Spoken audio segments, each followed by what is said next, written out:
akoye den akoto aba na enumu na MPP enso so nhyehyɛ a omaye no unim sɛ afi sɛ de Ghana constitution ni kire ne nhyehyɛ a ya to no den a ese eto aba na yebeto aba nso so enti no aduru mmira a sɛ MPP ekom parliamentary we prime minister mkoyi enipa a omususu sɛ obegyina omana mu 20 election na obeko parliament enti no sɛ we parliamentarian kra na ye to so aba ye ko primaries ko to so aba sɛ the constitution na kire no na I think it's a primacy nanka of Mary Michel pa minua I hope say hu ye pa Michel minua Kwame our America Kwame Marie my co-brother enka primacy nki ato aba ne deda na wo enyina enim say we are not in normal times covid ya ye wo mu yintino because of this covid entino it has brought some changes to eniama bebre entino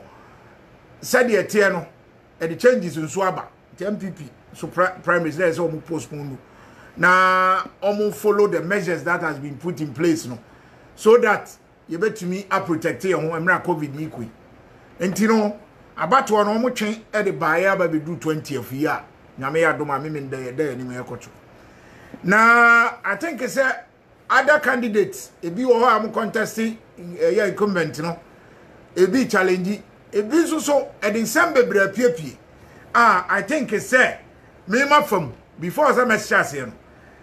The executive of MPP, they did not handle the matter well. I'm not the one here to tell them how they have to do their work. But me no, name it there. I think it's a Niema Ebia Sidan, we learn from it.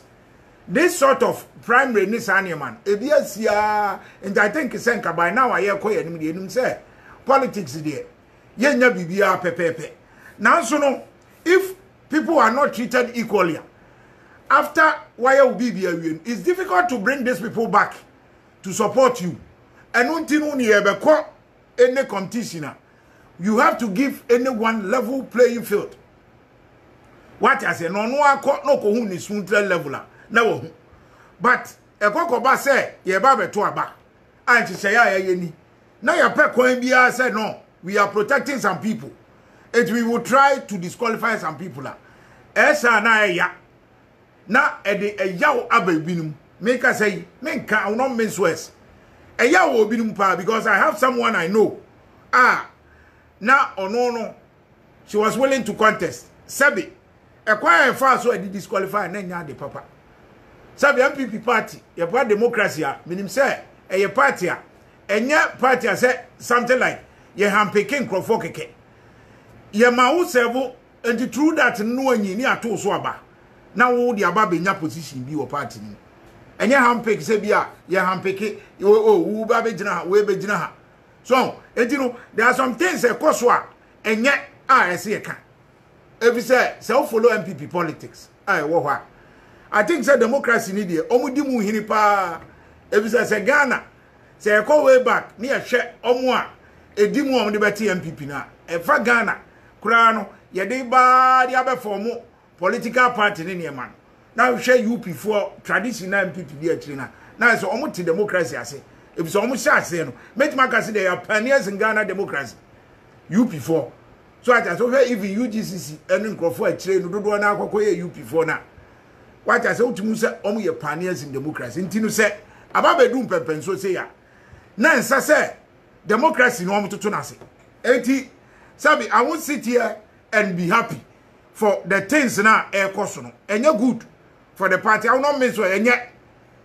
What I say no be and e be ko kire the executives no no madwuma. Nanso no the anko ye no we have every right to talk about. If you say anyama wan hwe ya it will go na akọ na babetia party no. Intade anko ye a e se ye ka ye pan mu ne ye ka.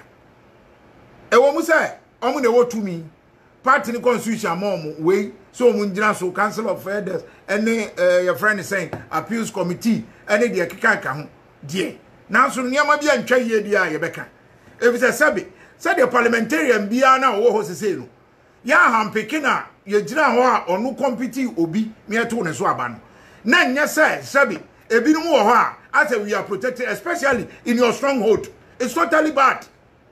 Na man cheni ya ebekwa na afi akwabetia ayina apathy abam bebre won so obi odo MPP no onka say bia mento abama MPP but voter apathy no akwetena baby. That is what I'm talking about. It is this executive. How can you reconcile the people now who are in pain now? The people who are invested, they have invested, they say, omu pese, omu try omu best, omu call parliament. Now, mamo omu kwine, ama ebi call independent. This is not good. It has affected the party in some way. Kwame, asama aka inquiry. So as I said, this is not good. What as engineer ma bi oha, mobaka so mami enquire election, we are very concerned. It's totally difficult. Time is not on your side. How can you make man can news be bre PAP? Mate Krase Anderson, lawyer Anderson. Krase will be resign from party no go independent. If it's a party nemra say, wa will be co independent so resign. Any party kakra what I say, every vote counts. Party ye the nipa na ye. It is a obi di yaw genuinely. Umani di yawa. It's totally bad. And it's something that we must all speak against. If it's MPP, a party, Sabi, democracy, MPP understands his democracy well. If it's a Osha Ghana, your democracy, and I'm a little history, no. Say UGCC, IUP, every mobile CPP, and Kroma Mukfam, Kroma Baya, and Kroma Ebertin one, or the CPP, no. No multi democracy as BBA, it was not handpicking. They were not handpicking. Say level playing field to say a Makwine, not be a party structures, no, ya the Bia Efa Kwanso in the democratic manner. And Nutino, Yakwako to a bar, Yentimi Yabuga Buga. Sabi, more executives no crime war in penny for more. Muninano, you went through the process. I competition, I'm call any at home, so Abambai. It we can't just, he said, Obi our opportunity, now so best and there. Muma ni panenko, Mumo be a playing field, so call. Na so lusu no hu ni smooth level no hu ni smooth level oh no hu ni way. It's very bad.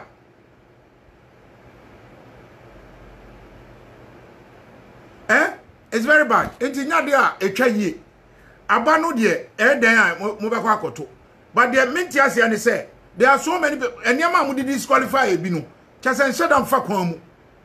And Fakwamu made a mechanic straight, Obi or ha, Sebi. I dare would disqualify any Bugana Quayamufa, so I did this. And Fakwamu to move a Bugana, my bonko for. But you're not political parties, sir. Sebi said, MP no one, it's a constituency MP. You can't force anyone. I say, and then if we are saying I won. Say, Ghana, a democracy, Ghana, your politics, no. The face of the politics is changing. It wasn't like before. Sebi Obia or say it not even we a leader of country. Now say country man do na no. You can't force yourself on them. Or force yourself it will be problem for you. And nothing no many Abraham tie. If say media justice the many just me pay fair play e will be Obia woni minimum. Me bibia me yan fairly. Me pensisie. So I just say, yes, sir, Otimi for Timua or Okawa for a betty. Etini a pekwan dia sisi nkrofo Emwa ekuo a woman. And I say, Kuo Biamuno, a quo for any ntimi nya adamfo. All the people in a group and I say in an organization can never, now in a political party, all of them can never be friends. And until you didn't have to in place, no, I say, yeah. And that's what BIA superior said, I will use my superiority on some people. Say, yes, we have to back these people or push them or let them stay in parliament. And then Mama Quine, I'm some of the MPs there. A minimum contest or my even po. A minimum popularity and now my appointment to Manya or Bamu. Any town machi. Namu town machi. Na a minimum or honoma. Sebi. Omu dia omuni kama for. Sebia, they don't have any godfather be or back as Samo Muntino. No mudia. Chase. Ya ma Quine say ya support you into bia over contest against those people. Ya ma Quine. Look at what happened at Achumamponia. And no mia mini about account. And let me talk about it. Mu pekweti Quine na mini about Gesina papa. Na mu fo say mu ye nipa no and say ya. Pep Quine na one committee ni eniama. Ade ne so aye no ya shed that fakweti Quine bi. Mu ma nipa na ante no wan say I will not stand me nyina. Money never aba no aba consensus also okay mate e be next we na meko Mumma nipa ni try the best. Okona say e failure. Enu dia say nyamasem. Adenam adising. Mapa kwati kwan bia na papa e mayi na free ho. A say also okọ independent. So adan ene mapa kwati kwan bia say adising yayi na free ho a also person okọ independent. Oh, all these things no emwa me de mani nyi ho. I will say it. I don't care whether people will hate me, no problem. If it's a me wo ho no obi antua me ka obi amma me hwe enti no me ka ma adwen se de tie no kware de e ba akopɛ enema bi wo ho a entwa yie ye yesa ye politics no ne ye se no enti da bia na corrupt ne niema no e koso if some people are not giving the level playing field even in party primaries that is why it started. Oh ese mo man crofo level playing field obia onkonko stande Esa eyi oyo uma nipa na akọ na se to aba ni wie walusu wa ma me kwan makwa stande malusu a obeti ase onka bibia se obi alusu election a okasa te bia no na obekasa fine but give the but if you try say you are avoiding and I say try say uma nipa ne kwan a eno na de oya o ne brenkofo na di voter party bebre ban it's not good for the party if the MPP mo ya adwuma bebre say ye hwa Ghana ma ya adwuma bebre enema MPP aban aye wa ya adwuma bebre but mo beba enema kitikiti bi na affect mo chances sir this parliamentary enema maybe more executives na mo ho no but on the ground no say mo ne nkrofo di nkoma they will tell you the effect about me enya o constituency ni bi so that will affect your vote in the general election man nya say e be di 5 months no na wuntu na hili. If it's a name of you, say constituency nangasa no. What I say? I say be assume si we say delegate kura jini tum. Na dodo na work constituency one say omon pena. It's going to cost you a lot. Say independent candidate bi ba, no ko stand o baby. Na so timi fam. No kwa. What I say? Unim the effects. It mo hwa name bi ye. Say mistake no, it has already been done. It's totally difficult. Say a better way, but and we have to say it's totally bad, and it shouldn't have happened in the first place. Oh, you can't solve this problem 3 days yaki. Oh, just I don't get it. I don't get it. Mentia say, omu nyina no nkrofo a ya disqualify omo say omo be ko independent. They will resign from the party. Say the party no emra them. No mako independent. One over can be tension mount at another MPP independent aspirant. Just Okaya MPP primary disqualified since South Central Kofi Damte goes independent. MPP Kusegu as both MP. What is all this? Disqualify MPP MP aspirant process pops up as independent and addressing. What is all this?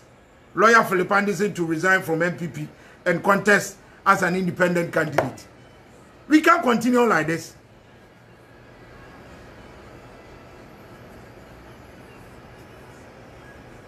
We can't continue like this. It will not help anybody. And you know, Mumma will be a level playing field. Obiani, Wenko, Okonos or Lucia. Well, Lucy, Okono Winia, Wawini, that's it. Number with me afre 00317073700507. Number with me afre me throw number ningu ono. Obi a opese ofre with me afre. Obi a opese ofre bia no with me afre na yekọ yenim.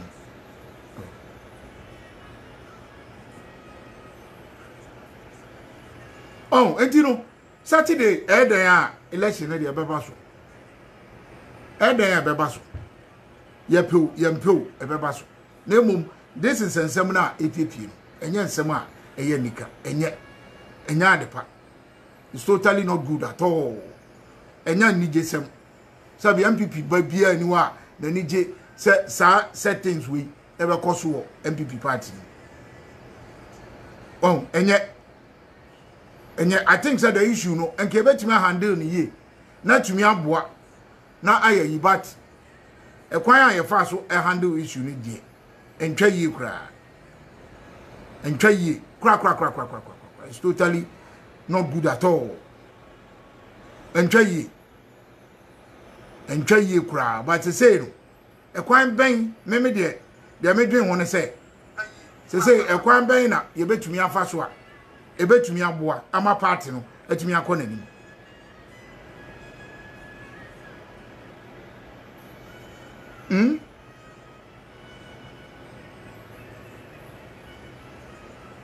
I bet me akọ if say some of them now omaya aggrieved and I say some of those people now were disqualified one say Emma enkrofo bebree lose hope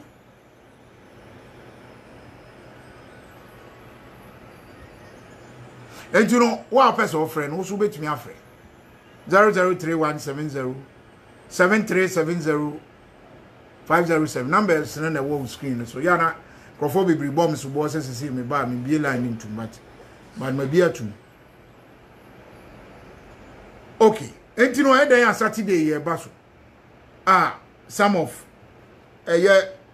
incumbent no any ade bi wo ho so especially Ashanti region say no me de me hu se eho e bi a changes kakraka bi abeba e wa Ashanti region most of the incumbents no ebe retain e wa Ashanti region no de fact most of them e bi one or two bi de one hwa am be lose to some of the candidates but me jitum say most of the incumbents in Ashanti region now almost standing there bibiri na abesan wini a represent party ne back and the bibiri na abesan wini a represent party no ewo parliament na emumu no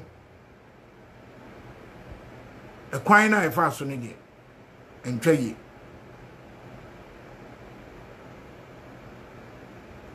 yi won entwa yi kura anko na kwan so a eseko a sabe de anije ebeba they say they medwen ho ne say after this election how can they somebody reconcile omo a sabe bibi nti ya mo kwan so omo ko independent how can they convince them say omo po omo chow they don't have to go to independent na omo mra emeka ho na party ne nyai party e de nipa na yewu enipa na anso o party mu a na niema omo ye no any ade no you don't have to underestimate it because your party member as no say obi or party na bia wafa some crooked way bi na why say o undermine o party nti no de say wo pe kwan bi twene sen a enya problem na mom say ya bie atwo say parliament utimi ekọ na akọkọ stand bi na wakọkọ fa forms akọ stand wa na ade no wonim say ekwan ya onam so no sebi onye bibia enye na bibia nso kire se ye pekwati kwan bi se de be ya obi ntino we are protecting someone and we will not give you chance say we best stand no it creates a whole lot of problem a creative problem bebree how to reconcile them after this primaries no that is a problem e bia sida MPP what power e bia sida and it has affected MPP in so many ways. And yes, sir, na party ni nyaduma, and people hated them. But voter party, sir, by and be more wa, sebi omnipa, ya pekweti kwai, ya momo, and tinanka me feel say, and can be a sidana, it affected the party so much. Enka, ya bet nasi, yes, in kunya, assembly ya same cry. Now, one say, if we are disqualifying someone, it will be something to be done in a fair manner.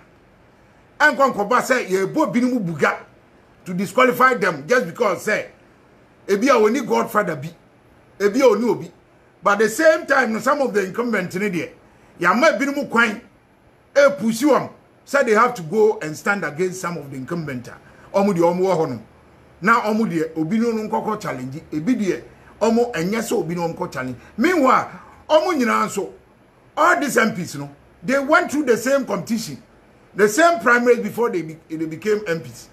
Why is it that if it is their time, some have been in parliament for about 16 years. That's what be contesting na musemu makwan. Ye pe kwan bi say de be you free wo. Ye ma won stand there. Na ade a very disheartening.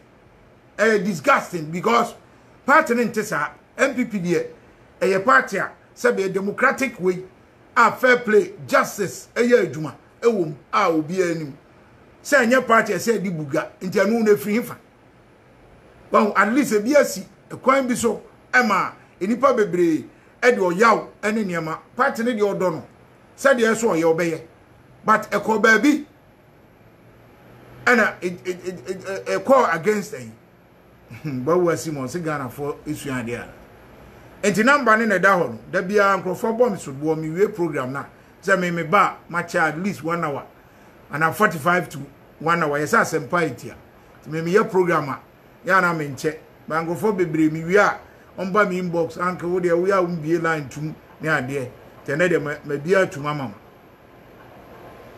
se wa opese wo de wadwe nkyere ba no nso betima afre number no ene wo ho no 0031707370507 na wonso so wo obi ka wa ba beka mi wi a me nso me de kakra mi minim na me ne be prediction ebeba na yekọ anim kama so kakra mi minim me say Ashanti region incumbent na wo ho no bebre wo ho a ombe maintain wo seat no matter a year stiff a year e bi no o mo contest e bi be maintain wo seat what I say me see bebre most of them e be maintain wo seat ho no enche da anye shocking bebre sa Greater Accra so incumbent na wo ho no e bi e be maintain wo seat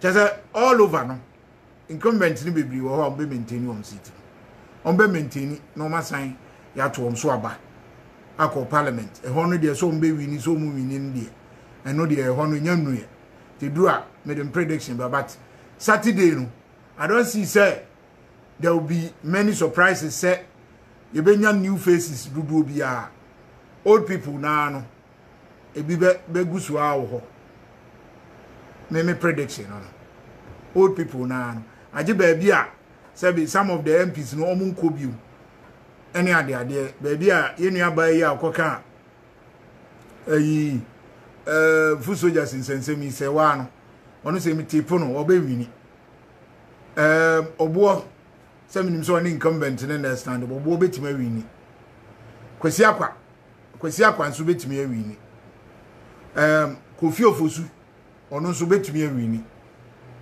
ena bantama de yes and so madam for power but hard or no I think say ochembe antwa ochembe menye street ochembe betimi awini menye street ho no de edin ma e bia ochem ko wi na wanko bi udia mfa hu say yenua ye deputy chief of staff but enye easy man no sir we popular there is very popular and he's very strong any idea but ochem aha so Koboy de sene eja ono ane na yi